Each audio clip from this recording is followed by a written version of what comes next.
interesting topic on fatty liver. I call it interesting because fatty liver is a condition which is very prevalent amongst adults, but is often taken very lightly. I hope after this presentation, you would understand the importance of addressing the fatty liver condition, how that can be possibly done, and the primary reason being the importance of protecting the liver for our optimum health, fitness, and well being. So let's dive into the presentation. The liver is like a busy manager managing many tasks at once. It plays a key role in nutrient metabolism, handling everything from glucose and fats to protein and even less common substances like lactate and ketones. The liver is unique because it can store, make, and burn nutrients, making it central to our body's processes. So, protecting the liver is something we can well do for our health and well being. Fatty liver is the most common liver disorder in the world. It happens when fat builds up in the liver. It's a metabolic problem that often leads to more serious conditions. Fatty liver can progress from simple fat buildup to non alcoholic fatty liver disease, where the liver becomes inflamed. This inflammation can then lead to fibrosis, which is called scarring, and eventually cirrhosis, which is the much more serious condition. Shockingly, fatty liver disease affects about 1 in 4 people worldwide. It's closely linked to other metabolic issues such as obesity, type 2 diabetes, insulin resistance, high blood pressure, and high cholesterol. The good news is that it is well known that the main contributor to fatty liver disease is insulin and insulin resistance. So let us understand what insulin does and what is insulin resistance. But before diving into that, I want to revisit a key point from my lifestyle engineering presentation. If you haven't watched it yet, I highly recommend you do so. In it, I explain essential concepts related to health, homeostatic disruption, dysfunction, and disease. Understanding these is crucial to grasp not just why issues arise, but more importantly, how you can take action to fix them. You'll find a link to the presentation in the description. As humans, our bodies function as living organisms, much like any other in the animal kingdom. The DNA within this organism, nearly identical amongst all of us, serves as a coded operations manual, guiding a structured system designed to produce energy, grow and store cells, repair damage, defend against threats, and maintain homeostatic balance for optimal function. Our lifestyle and environment acts as inputs to this biological system. Factors such as diet, physical activity, sleep, stress, emotional experiences, injuries, and exposure to chemicals and pollutants all influence how our bodies operate. In response to these inputs, the body follows its genetic blueprint, adapting by adjusting its composition, energy production efficiency, growth and storage processes, and its ability to repair and protect itself. It continuously strives to maintain balance and optimize its functions. However, when these inputs exceed the body's ability to adapt, its ability to maintain homeostasis begins to fail.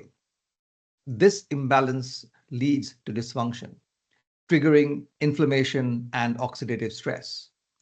As cellular functions deteriorates, affected organs begin to malfunction. At a certain threshold of dysfunction, medical practice classifies the condition as a disease, marking the point where intervention, often through medication, is deemed necessary. In my lifestyle engineering program, I combine scientific research and real world experience to help people align their lifestyle to their unique DNA. By understanding how the body works which is the genetic blueprint I mentioned, we can design habits and support optimal health and fitness. In essence, disruption of homeostasis caused by deviation from the body's natural functions and its inability to maintain balance leads to dysfunction within the organism. If left unaddressed, these dysfunctions progress into diseases. By now, you may have realized that dysfunctions frequently go undetected. Without proper diagnosis, they gradually escalate to long term lifestyle diseases. And that's when doctors get interested. Let's put this into perspective when it comes to detecting fatty liver and its progression. High fasting insulin levels indicate that your body is struggling to regulate blood sugar, often signaling excess fat storage in the liver. But doctors often never do such a test. Elevated triglycerides and low HDL, which is the good cholesterol, suggest impaired lipid metabolism, which frequently accompanies liver fat accumulation. If any of these markers are present, it's a strong indication that the liver is under stress and homeostasis is being disrupted. A greater concern arises when the liver enzymes like ALT and AST are elevated, as this suggests liver inflammation. When ALT levels exceed AST, it often points specifically to fatty liver disease. Additionally, elevated GGT levels indicate oxidative stress and potential liver damage. These markers are detected through blood tests that provide early signs into liver health, often prompting doctors to take further interest. As conditions progresses, physical symptoms may appear, warranting more advanced diagnostic tools. Imaging tests like ultrasound or MRI can confirm fat accumulation in the liver, while a fibroscan measures liver stiffness, which can indicate fibrosis or scarring. Now that we've covered how to detect fatty liver, let's explore its underlying dysfunctions and origins. To do this, we need to understand insulin and insulin resistance. Insulin is a crucial hormone that helps regulate blood sugar levels. When we eat, especially food rich in carbohydrates, insulin is released to help manage the sugar in our blood. But insulin does much more than just control blood sugar. It plays a role in fat storage, energy use, and even in growth and cellular repair. The body needs insulin to function properly. But when levels stay too high for too long, problems can start to develop. Insulin resistance is a condition where some of the body's cells stop responding as a result, the pancreas produces more insulin to try and force the cell to respond better to insulin. This leads to chronically high insulin levels in the blood.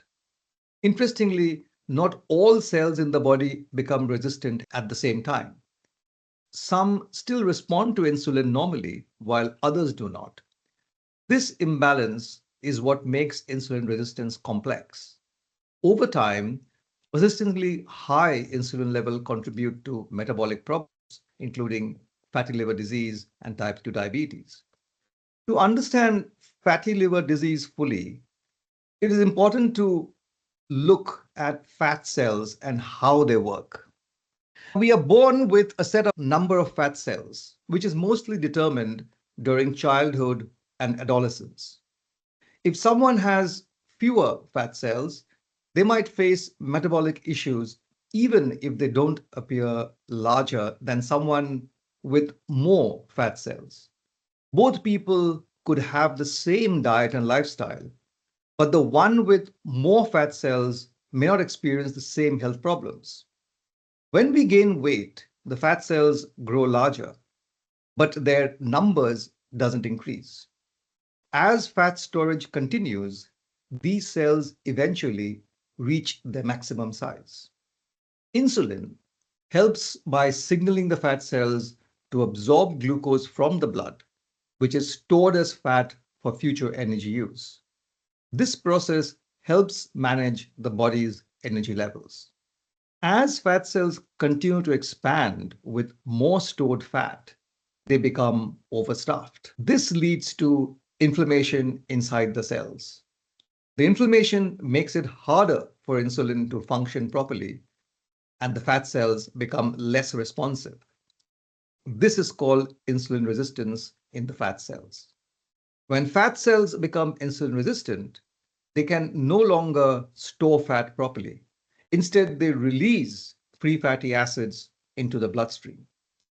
These fatty acids can travel through the body and cause problems. And one of the problems is fatty liver. Now, let's look at the liver and how fatty liver develops. The liver plays a crucial role in maintaining homeostasis by managing our energy needs. When we eat, insulin is released, which helps glucose enter the cells for immediate energy. However, the liver also has a long-term role storing excess glucose as glycogen for later use. If glucose levels drops, like during fasting, the liver begins to release glucose into the bloodstream, keeping energy levels stable. Fat oxidation occurs when the body needs more energy than glucose can provide. The liver breaks down the fat for energy, which happens when insulin levels are low. This ensures we have a continuous energy supply. Lipolysis is the process where fat cells release fatty acids into the bloodstream, which the liver can use as an alternative energy source. This keeps the system balanced, particularly when we are active and fasting.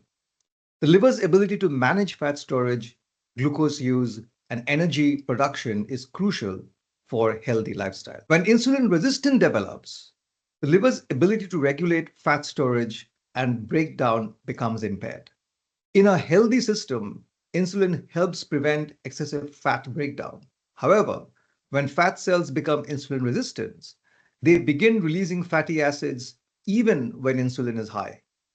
This creates a situation where the liver is flooded with fatty acids. The insulin signals the liver to store them as fat instead of burning them for energy. At the same time, if blood glucose levels remain elevated due to more carbohydrates coming in, a process called de novo lipogenesis occurs, where liver converts the excess glucose into fat and stores it. This fat accumulates in the liver, leading to fatty liver disease. So let's put this all together. The liver does not store fat unless insulin levels are elevated. Insulin plays a central role in fat storage by preventing fat breakdown and encouraging fat accumulation. There are two main ways fat builds up in the liver. Number one, fat leaks from fat tissues when insulin resistance develops, leading to excess free fatty acids in the bloodstream. The liver absorbs these and stores them. And number two, the liver itself converts excess carbohydrates into fat in a process called de novo lipogenesis. This is especially true when glycogen stores are full. And number three, fructose and alcohol contribute to fat storage independently of insulin, making them particularly dangerous. Studies show that individuals with fatty liver have a threefold increase in fat production within the liver compared to those without it. Insulin resistance worsens the problem. High insulin prevents fat burning, and fat cells continue releasing free fatty acids, creating a vicious cycle. I hope this presentation has been helpful to understand what triggers fat storage in the liver. So what can one do? Number one, control carbohydrates. Reducing carbohydrates intake lowers insulin levels, which stops the liver from storing fat. Number two, focus on whole foods. Eat whole fruits and vegetables, which provide essential nutrients and fiber without high fructose levels found in processed foods. Number three, limit fructose. Fructose from sugary foods and drinks is directly metabolized in the liver, turning into fat, causing inflammation. Number four, engage in intermittent fasting. Fasting lowers insulin levels, allowing the liver to burn fat instead of storing it. And finally, exercise regularly.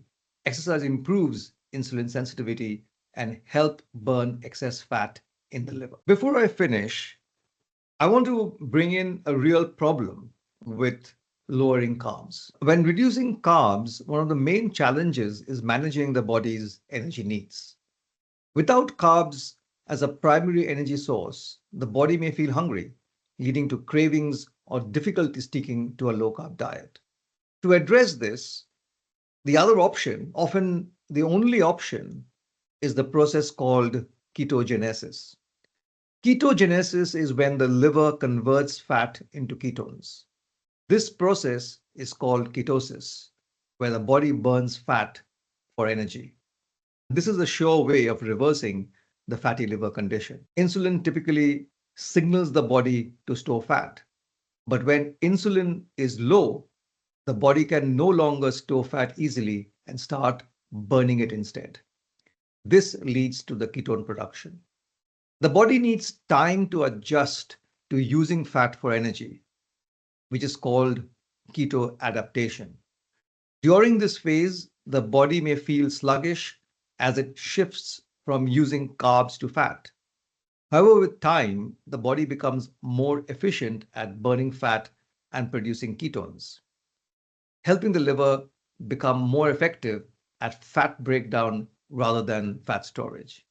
In summary, low carb, high fat triggers ketosis, where fat is burned, ketones are produced, and the liver becomes more efficient. Over time, the body adapts to burning fat as a fuel, which is the process of keto adaptation. This presentation has been useful to understand fatty liver and what you can do with it. If you need further information and you want to discuss with me, feel free to contact me at matthew@talentcoach.pro. Thank you for listening.